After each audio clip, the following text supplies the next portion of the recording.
Welcome to the Hong Kong Trail Walkers podcast, episode 3. So today I have with me a friend of mine, right, whose name I've been wrongly pronouncing for many years. I've called him Martijn Doekes, but that's not his name. The real way to pronounce his name is Martijn, and I think it's not Doekes, but it's Doekes. Is that right? That is correct, yeah. Okay, perfect. Now, what is special about Martijn? I'm going to call him Martin because I'm used to Martin, right? Okay, so what is special about him? I'd say two things.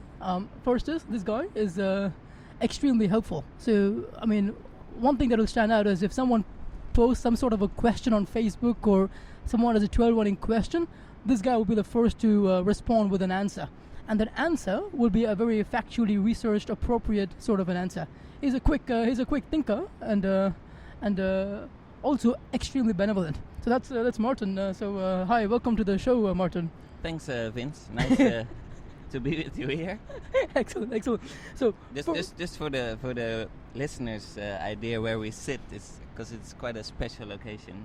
So we're sitting outside under a tiny little tree to stay out of the sun, and the wind is blowing and the machines are making a lot of noise, but it's a good place. So let's Thanks. go. And just to add to that, I did bribe Martin with lunch for. Yes, I had an excellent vegan lunch. Oh, it wasn't vegan. Oh. What's vegan? Vegan is Without milk. Oh no, it had cheese products. I think tofu is cheese product, right? No. It's not. Soy. Whatever. See, I told you, quick thinker always proves me wrong.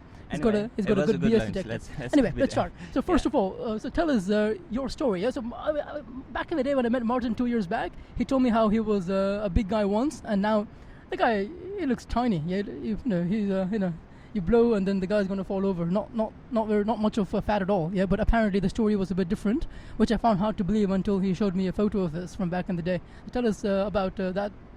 Yeah, I don't think I'm very thin now because I just spent 2 weeks in Italy. I've been eating I've added a few kilos. Vince warned me to not use profanity, so I needed to find some new words. But I've added a few kilos, and that reminds me of back in the time.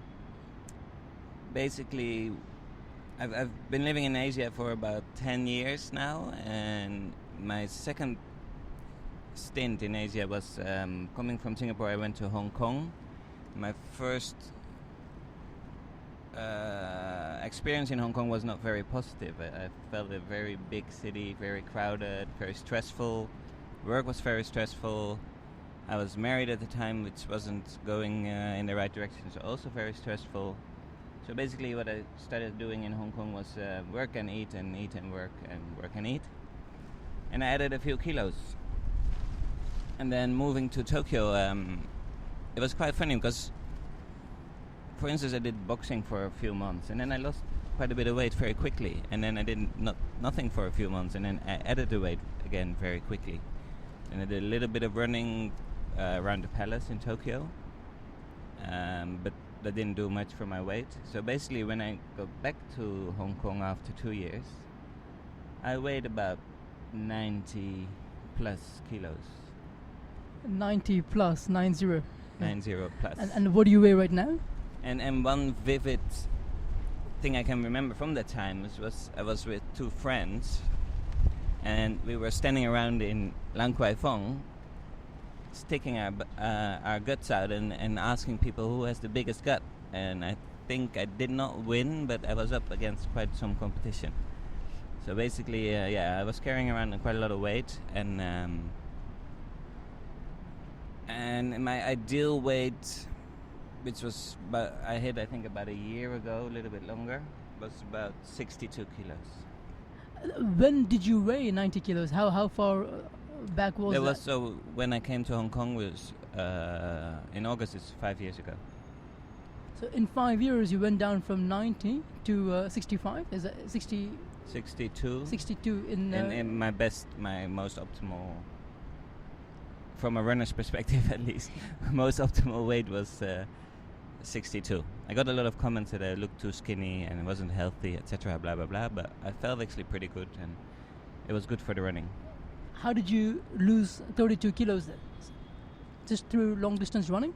No, I first started making a decision on diet, and I said, okay, I'm gonna eat salads now. I'm gonna have a proper breakfast. I'm not gonna eat after 8, I think that it was.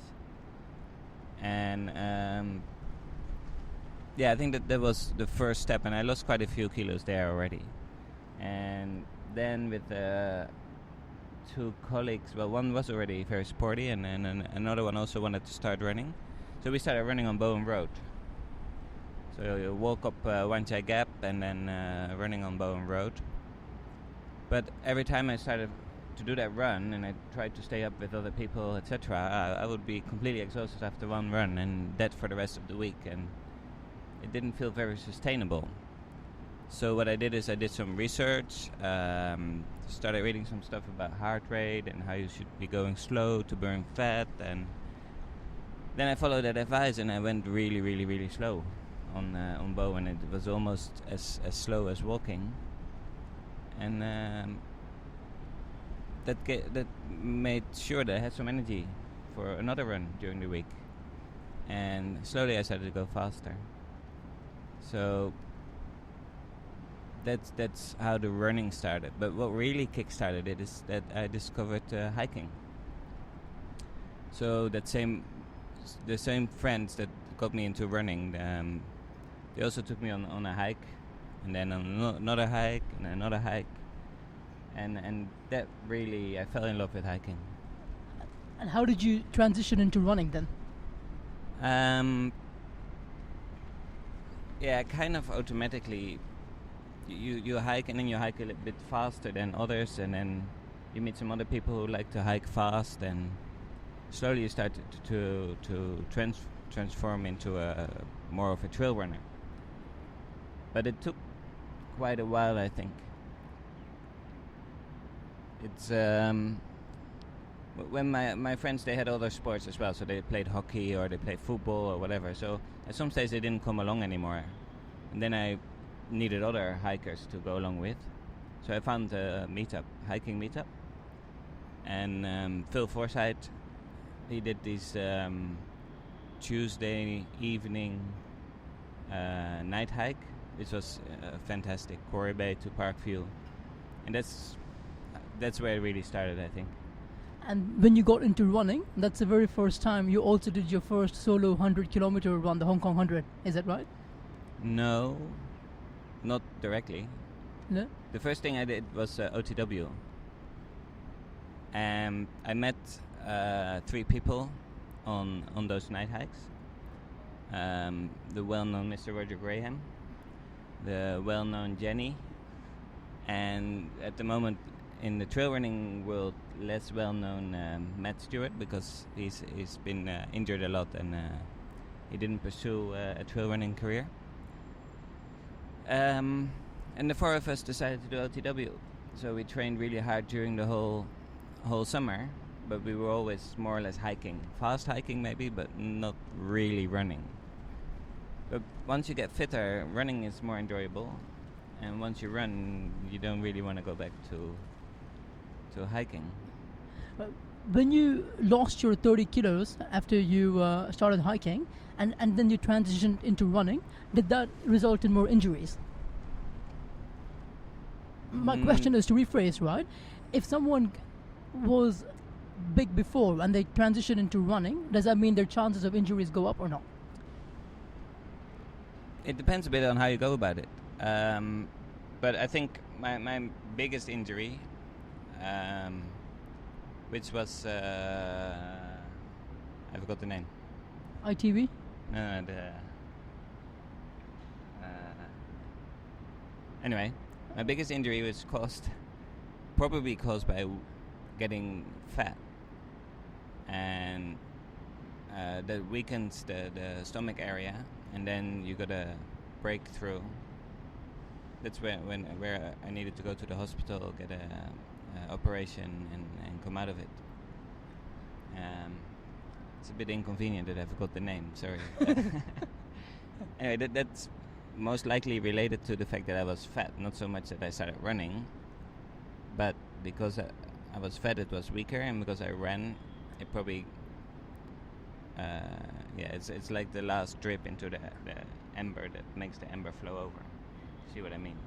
So if someone is fat, right, do you think they should not get into running immediately? They should take it very, very slowly. So how do you avoid such injuries? I think anyone who wants to start running it's advisable to build it up slowly.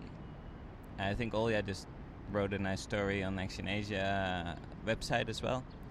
Like, she just jumped head in first into her ultras and now says, I wouldn't advise that way.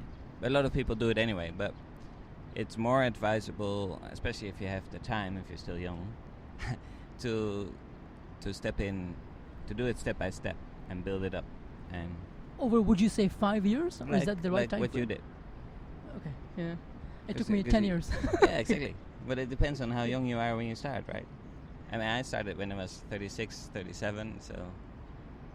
Right. It's then to spread it out over 10 years, it's maybe a little bit long. It feels like forever. So, when you're doing your long ultras, especially the races, you invariably hit the wall at some point, right? At some point, every runner thinks that they don't want to continue. It's a pretty hard. They question the reason behind running 100 kilometers. Question for you is, do you often hit that point? And if so, what do you tell yourself? I hit that point all the time, and I'm mentally not the strongest person, so it definitely doesn't come from my mental strength that I continue. When I do, it's but one of the main reasons I would hit that low point was that I was very sensitive to sugar, and I would early on in a race try to eat a lot. It would make my stomach feel like I don't want anything anymore, so then I suddenly stop eating, and stopping eating would take away the sugar, and the sugar being taken away would make me feel like completely bad and out of energy and no way to get out of there. So that's how I hit the wall quite a lot of times, and then not always resulting in a DNF, or not that often resulting in DNF, but definitely resulting in a lot of walking, being passed by people, getting depressed of being passed by people, and feeling like I should have done much better, and getting over the finish line completely depleted as well, which is just not a great feeling. But you still managed to continue. So would it be fair to say, right, when you hit such a situation, you still persist, as opposed to DNFing? So you wouldn't DNF if you unless you thought it was totally impossible for you to continue, right? Yeah. Well, I think I've DNF'd in cases that other people might have gone on, who are mentally stronger than me. But yeah, I think part of it is experience. I think recently I would less easily DNF because I have more experience, so I can grab back on my experience and think, okay, I know it feels completely bad now, but if I just continue, try sip a few more water, try eat a bit of this or that, or wait till the sun goes down a little bit, then I'll feel better and I can continue. Just for the listeners, yeah, I mean, I don't really buy Martin's I don't have enough mental strength story. I think the guy is... No, I think it's a well-known fact. As you know, I research a lot of things. I think it's a well-known fact that a lot more men DNF than women, for instance. So women are mentally stronger just to overcome that pain or overcome other issues and really continue into the finish. Oh, really? I did not know that. No, I think that you research all the DNF percentages for races, and you'll see it's much more for men than for women. We're talking about races like the Western States or the big ones. Just any race, really. Well, again, Mr. Knowledge. So we call him. There is a nickname for Martin. Yeah, I call him Wiki Martin. Encyclopedia is what I call the guy. He just seems to know the answer to everything. Well, I think I know the answer. Is what some people think. Okay, so one reason why I wanted to talk to Martin is because the guy, in addition to, as you can see, the guy knows his facts, right? He also researches things quite a bit. Any new article that is out, he'll probably be the first guy to know, right? I wanted to ask him about gear. specifically for beginners entering, like, running their first ultra. I'm going to assume 50 kilometers, right? Say 50 to 75 kilometers, right? In 3 different kinds of scenarios. One scenario is the weather is going to be extremely, extremely hot, yeah? Which is a day like today. Today it's about, I'd say, 30 degrees and the sun is shining, yeah? Yeah. We'll start with that. Is scenario number 1, right? What kind of gear would you wear to a race, and what would your nutrition strategy also be? That's a 2-part question. Yeah. So you're going for a 50k race, and it's extremely hot. Well, your biggest enemy is heat. So whatever you do, you try to minimize getting hot. So one of my major advices would be check everything you want to take and get rid of as much as you can, because the more you carry, especially if it's hilly, the hotter you'll get. Make sure you're very well protected against the sun, because if you get burned, then you're even further away from home. And make sure to protect your eyes, also your head. But I'm not a big fan of a cap, because your head is actually the place where you lose most warmth. So a cap actually encloses your head, but a visor would be better. And for the rest, it really depends on the race and how many points you have for getting water. I really like to go as minimal as possible. But for a newbie, you have to be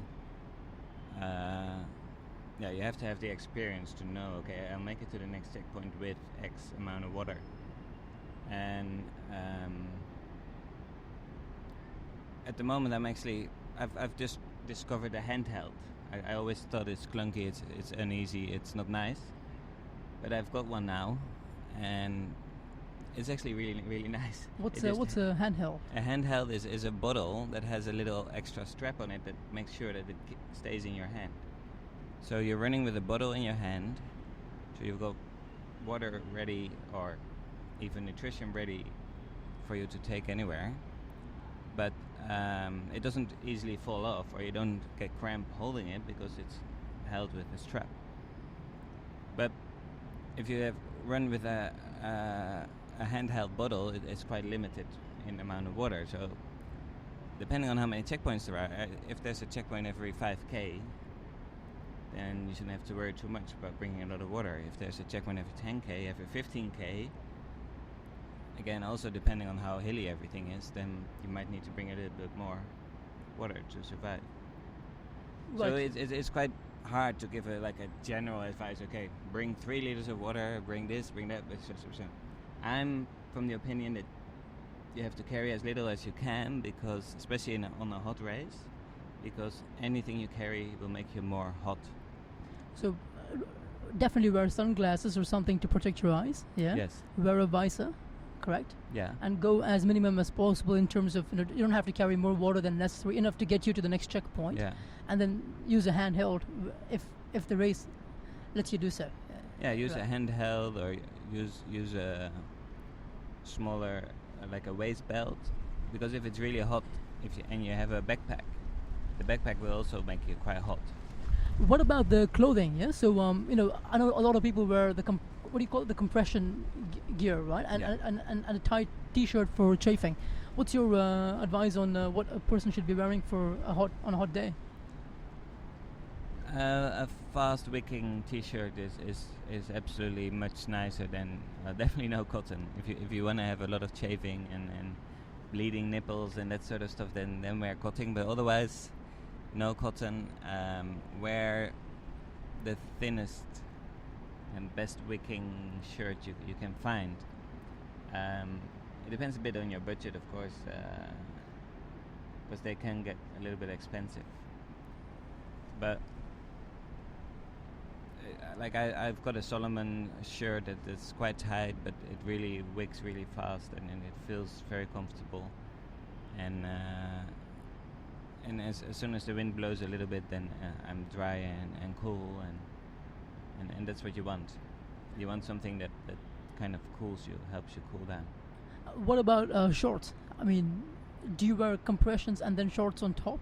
No, well, it looks like it, but I absolutely love my Solomon S-Lab. I've got the exact brand name, but that it's kind of a compression. I don't really like it specifically for the compression, but I like it because it somehow, I don't know how, it somehow makes sure that the sweat that comes from my body goes away, evaporates or whatever it does, and I don't have such wet feet.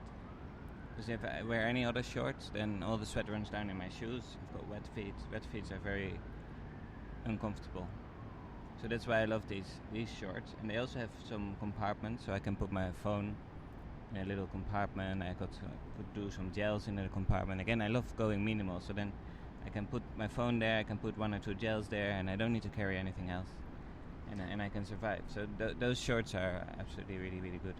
What about socks? Are you a believer in compression socks, or what do they call those NNs, the ones that shape after each of your toes? Yeah, I've got NG. Oh yeah, that's the one. I'm wearing those, or but yes, again, you try to get something really, really thin if it's hot, because also your feet get really hot. So you try something thin and it dries quickly. But socks are really up to what kind of feet you have, what kind of shoes you have. Some people get easily blisters, etc. So then they need maybe a bit more sock to protect to it. I can wear really thin. I don't really have big foot issues. I can't recall having any big blisters or anything like that. So I'm quite easy, luckily, for my feet. What about shoes? Are you a believer for a hilly sort of a course, right? Are you a believer in Hoka's or not? Again, as with everything, it's very individual. I think Hoka is making a great product. The shoes are getting better and lighter and more comfortable all the time. I happen to have worked out for myself that Hoka changes my running style in a way that is not very good.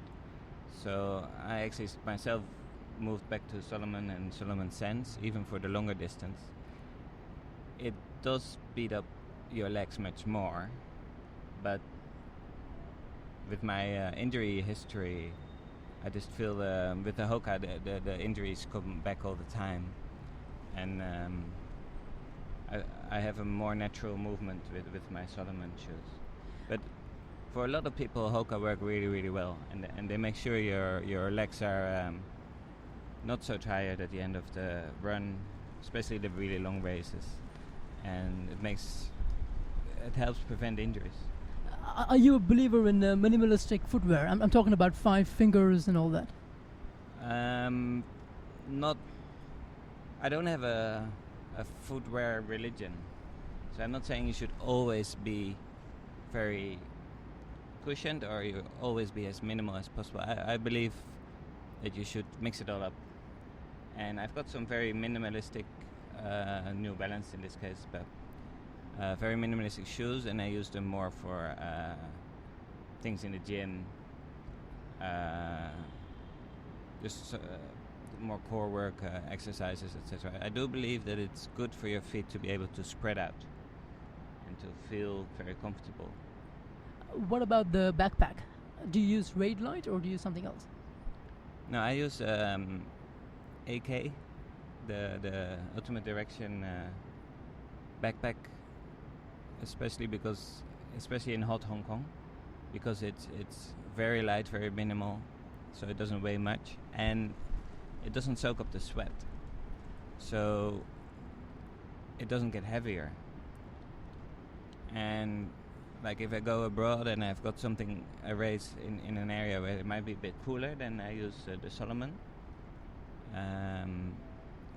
because that one is a little bit more like a jacket, so it's a little bit more, it sits slightly more comfortable, and you can put slightly more in, and you have a bit more options, like do you want to have a bladder, do you want to have bottles, do you want to carry a little bit extra. The AKs, yeah, after you're done with it on a hot summer day, can you dump it into the washing machine? Yeah, no issue.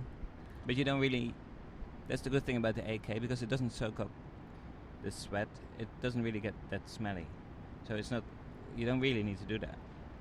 if I have the Solomon, then I need to do it because Solomon soaks up the sweat. Even though the newest one are a lot better than the older one, but still they get a bit smelly and stuff.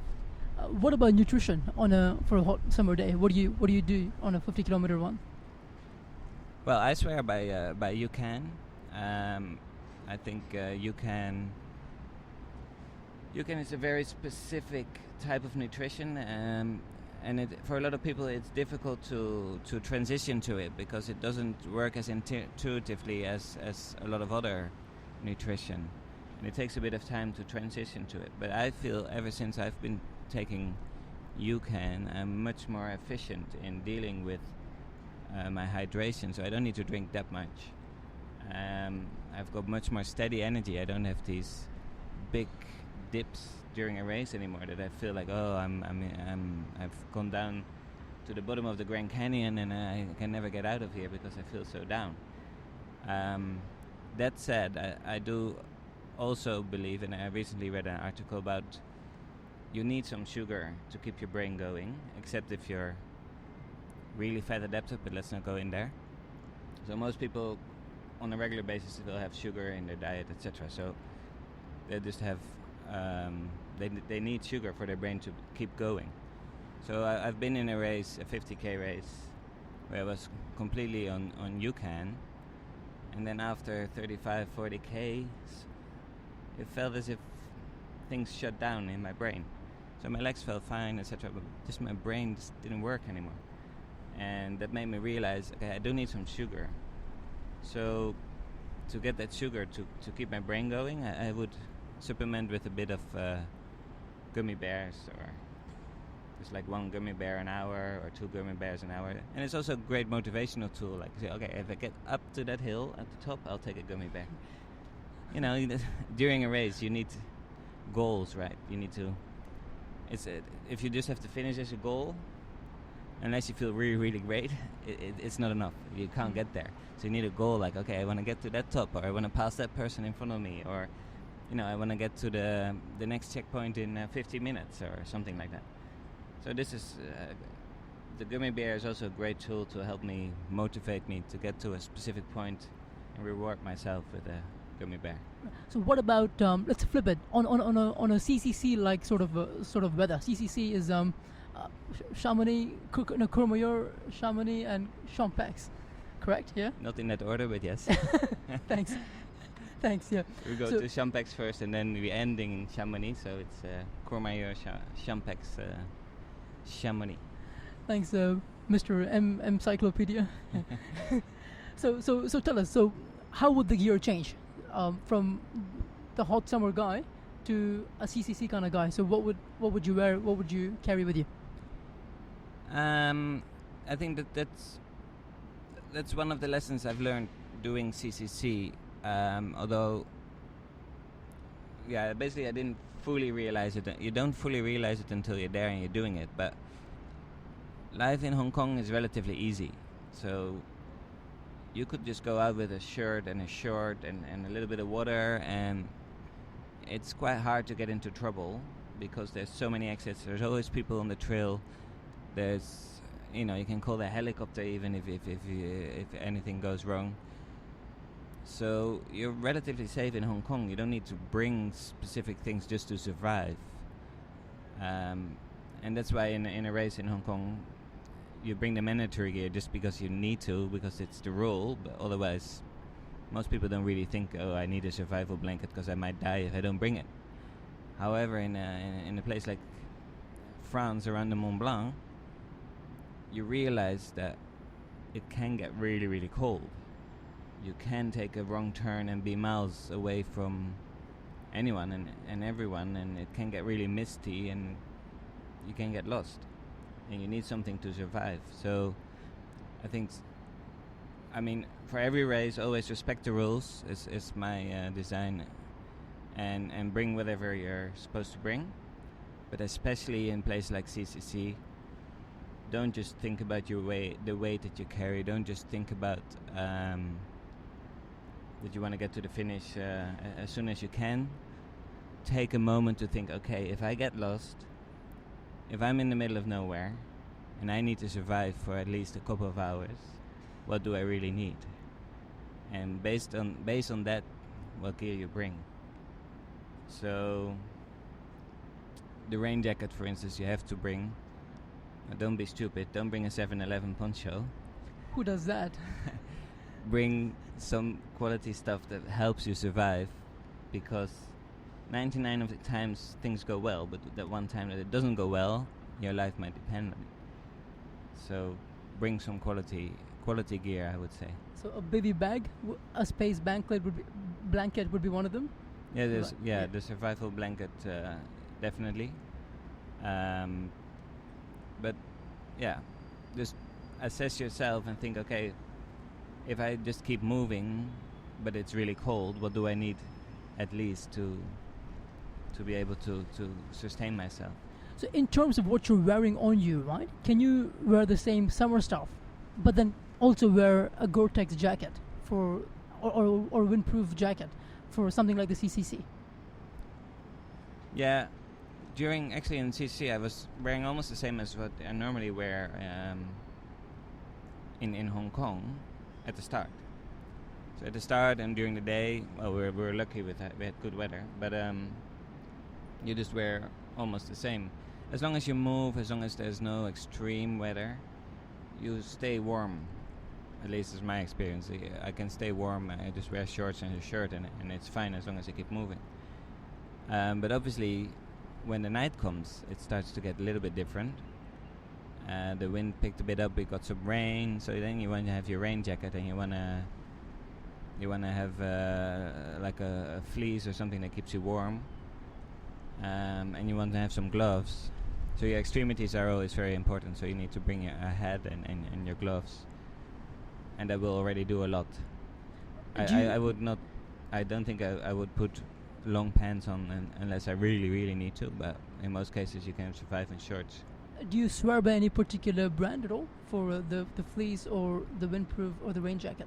I've got loads of different brands stuff, and I happen to like what I have, and some of it, and when sometimes I get something new, and again I love it. But I've got some Mammut, I've got some Marmot and stuff. You know, the thing is, living in Hong Kong, you only go maybe once a year, twice a year to the type of place that you need that stuff. So it's better to buy something for the long term that you really like to wear when things go. Like I bought it on some of the holidays we did together. It was perfect. I could even lend it out to some people who didn't bring their stuff. There were some crazy people who just went on holidays in cold weather wearing ponchos. Exactly, yeah. And then they were extremely thankful if they can borrow something from you. So it also helps to build friendships, you know. For the record, that guy was not me, yeah. He looked an awful lot like you, though. Okay, so last question, yeah, before we begin to wind up, right? Your worst ever experience as it pertains to gear. Have you ever had a race where you thought, I'm totally ill-equipped and it's because of my gear? Wow.